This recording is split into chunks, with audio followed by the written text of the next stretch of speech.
My God, I hate drugs.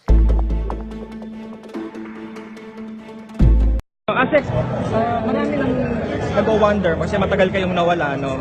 Madalas kayong hindi nakikita. What have you been doing lately po daw? Ay, kakadayo lang po natin ng Boracay. Andun po tayo para magbigay ng update sa rehabilitation ng Boracay.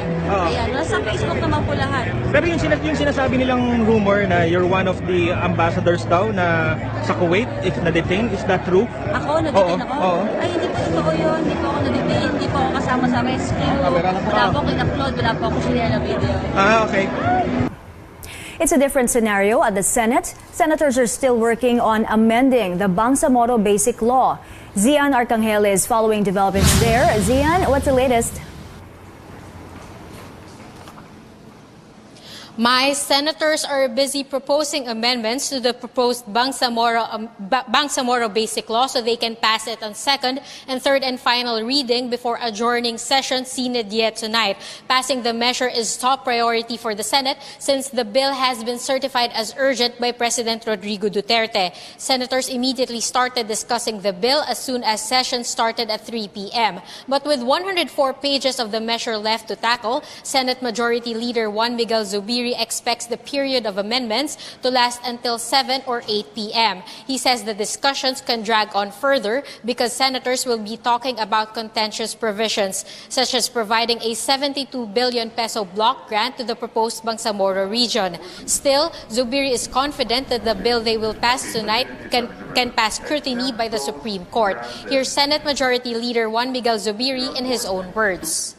Madaming mga sa tingin namin that could have been questioned in the by the Supreme Court and the constitutionality have been removed. But the amendments naman we committed to them will not diminish the essence of the Bangsamoro Basic Law. It still remains as a parliamentary government with the Chief Minister elected by members of Parliament. Ang gusto namin mangyari ay magkaroon talaga ng automatic appropriations parang LGU. Yan ang hinahabol nila na hindi na po nila kailangan pumunta pa sa DBM, maglimos. Even if the proposed BBL is passed on second reading tonight, the session is still not over for senators. They still have to tackle the proposed resolution urging the Supreme Court to review its ouster of former Chief Justice Maria Lourdes Sereno through a quo warranto petition. After a decision is reached on the resolution, the senators will go back to discussing the BBL bill and approve it on third and final reading. Only after the measure has been approved can the Senate adjourn the session. Mai? That was Zian Arcangel reporting live from the Senate. Philippines tackles the government's Build program in its first ever business forum. Our senior correspondent Ruth Cabal reports live from Bonifacio Global City Taguig. Ruth? Yes, Mayan, what could be the most massive and most ambitious infrastructure plan to date, the Build program is on track. Nothing can stop us now. That's according to the country's economic managers. They say that out of 75 flagship projects, more than half of these have already been processed. Some are undergoing construction. Others are nearing completion. The end goal, they say, is to give a comfortable life for all Filipinos. In Building for the Future Business Forum, CNN Philippines talked to key officials involved in the Build program. Budget Secretary Benjamin Jokno, Economic Planning Secretary Ernesto Pernia, Transportation Secretary Art Tugade, Public Works Secretary Mark Villar, and Basis Conversion Development Authority President Vince Dizon. Budget Secretary Jokno says an indication that the program is on track is that spending for infrastructure has greatly increased. In the last 50 years, the government only spent 2.6% of the country's gross domestic product on infrastructure, when the acceptable level is double this. Last year, infrastructure spending was at 4.6% of the GDP, and this year, the government is targeting to increase this to 6.1% of GDP.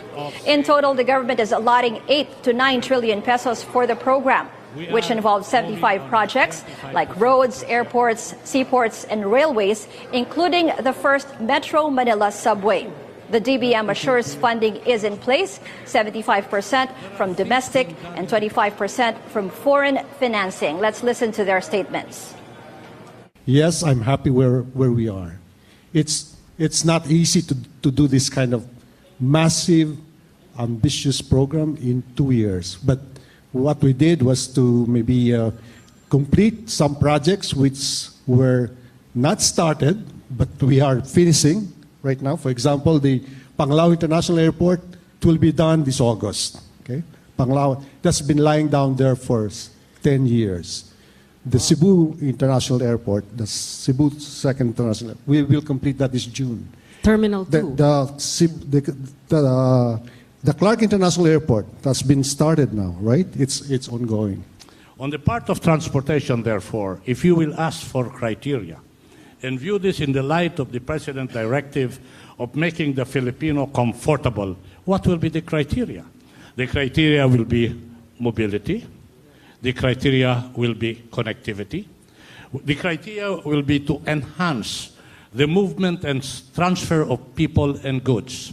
And then ultimately, this will be translated into one word: comfortable. What sets this program apart from past programs and past governments? I think there are three things. First is the boldness in the decision-making that's being done by this government. Second is the swift action that's being undertaken. And third is the unity of purpose of all the departments related to infrastructure. May, we also have here representatives from the private sector, like from banking, construction, and business. And among their proposals to the government is to give the private sector more involvement in the Build program. They're also calling for a more open and balanced distribution of funding modes. May? That was Ruth Cabal reporting live from Taguig. You can watch the full forum later this week. A lot of questions will be tackled with the country's economic managers. The event is moderated by CNN international correspondent Andrew Stevens and CNN Philippines chief correspondent Pia Ontiveros.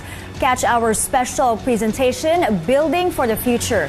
Initial telecast is on Friday, 7 p.m., only here on CNN Philippines.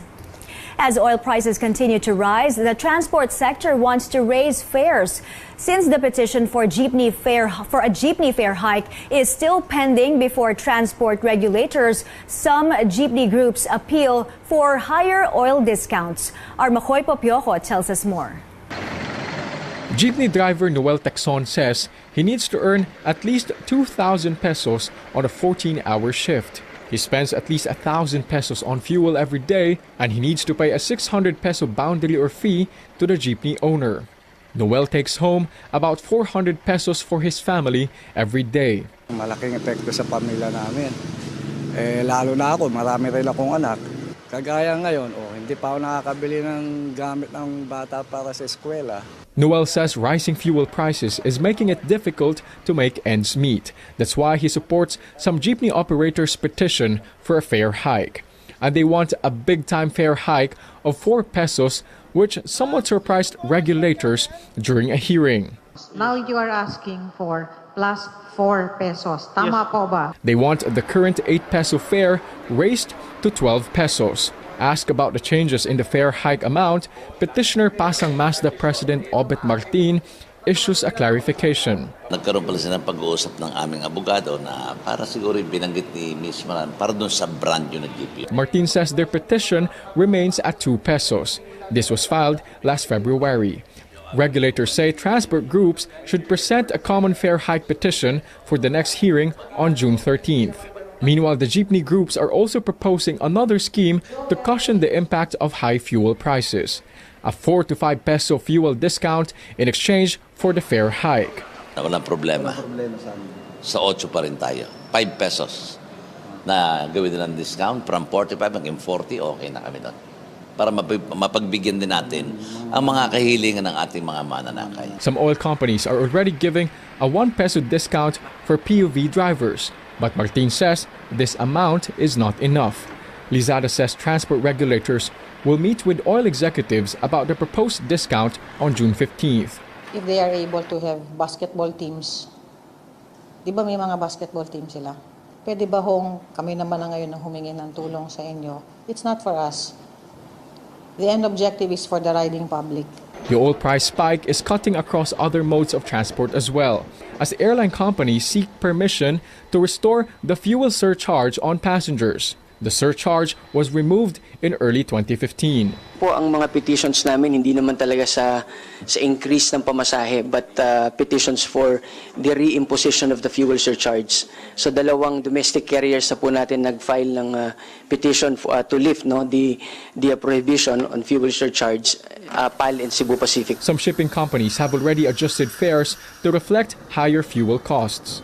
Based from our franchising service, Mr. Chair, there are some ship owners are starting to increase their fares to recover for the increase in fuel prices. Cheaper fuel may not come soon. That's why people in the transport sector like Noel could only hope the government and oil companies heed their plea for relief. Makoy Popioko, CNN Philippines. Time now for the latest in sports. No Kiefer Ravena for the NLEX Road Warriors as PBA action in the Commissioner's Cup resumes. The star rookie is missing out in NLEX's match against the Blackwater Elite. The official PBA website earlier reported that the Road Warriors have decided to sit out Ravena until the Samahang Basketball ng Pilipinas can get a clarification on whether he can still play in the league. Ravena received an 18-month suspension from FIBA for failing a drug test. FIBA has found that he tested positive for 3 ingredients in the World Anti-Doping Agency's list of prohibited substances found in a pre-workout drink called Dust. NLEX has since expressed its full support for the former UAAP MVP. Their head coach, Yang Yao, however, says they are determined to carry on with the conference with or without Ravena. The Food and Drug Administration has ordered the review of workout and energy drinks amid Ravena's doping controversy. FDA Director General Nela Puno says this is to protect the health and fitness of the public. The FDA also called on Ravena to help and cooperate in the process.